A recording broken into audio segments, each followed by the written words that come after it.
Welcome to Board Game Archaeology, where we play time-worn games from the past. I'm Hunter. I'm Rob. And today, we're playing Monkey's Wild, the Dizzy Zoo game. Monkey's Wild, the Dizzy Zoo game from 1958 by Milton Bradley. This game is for players 6 to 12, I think. And you can play 2, 3, 4, or more players. Yeah, the goal of the game is to rather be the first person to get rid of all their tiles, or be the person with the least amount of tiles by the time you reach the finish. Right. And it comes with a really cool 1950s board. Great artwork, very Disney-ish like, with not being Disney. It comes with a whole bunch of tiles of animals that have animals and colors on them. So it'll have 5 of each animals, like the monkeys and the lions and ostriches and stuff, but they'll all have a color on it too. Originally, it came with red racks that you slide these in, but this game unfortunately didn't have it. I got this off of Facebook Marketplace from a teacher, so I know this game was well played. And so we just pulled out some Scrabble ones to use. Yeah, because the idea is you're not supposed to kind of let the other people know what you have. But no, it's kind of plays out like dominoes, where, like, for example, you could put down like an orange bear, and so the only thing that you could put with that is something orange, something that's a bear, or the monkey. Right, or the wild card, the zookeeper card.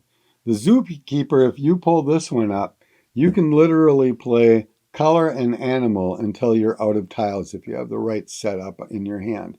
So if you play this one, you could play an orange line, a bunch of oranges, end with an animal that you can continue playing with, and even play those out. So if you have the right hand and you pick up the zookeeper, you could finish the game really, really quick. Yeah, because typically you're kind of going one, then one, then one. And so the keeper is the one, and there's one tile in the entire deck where you get to use, if you have it lined up, you can use every card, which would, if it was before the finish, probably win you the game. You really can. So when you start the game, you start with 7 tiles, and then you draw one. Youngest person would go first, so that would be Hunter.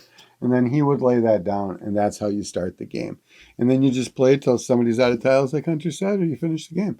It's a super easy game and a great precluder to dominoes, Uno, or Crazy 8. It's really the same kind of function, where it's animal or color, just like a number or color or number. It's super easy to play and has good artwork on all the tiles and everything. Yeah, I think it has a really cute aesthetic where, it's a pretty standard game where I really like how simple the mechanics are. It says, 6 to 12, but that's a pretty easy range. Right. And it is fun because, like, although it's luck of the draw, I've always been kind of partial to a lot of the domino type games. Yeah, and it's funny because I think kids today, this was back in 1958, but kids today start off with much more complicated games than we started off back in the 60s and 70s for me, and this is even before. Very simple game, very cool artwork. I know why I got this from a school teacher, and I can see how it was used very easily and cool in school. Yeah. Well, thanks for watching. Yeah, and if you want to know more about us, check us out at toyarchaeology.com. You can also find us on Facebook. Don't forget to subscribe to us on YouTube and look at the links below to get there. We'll see you next time. Bye. Bye.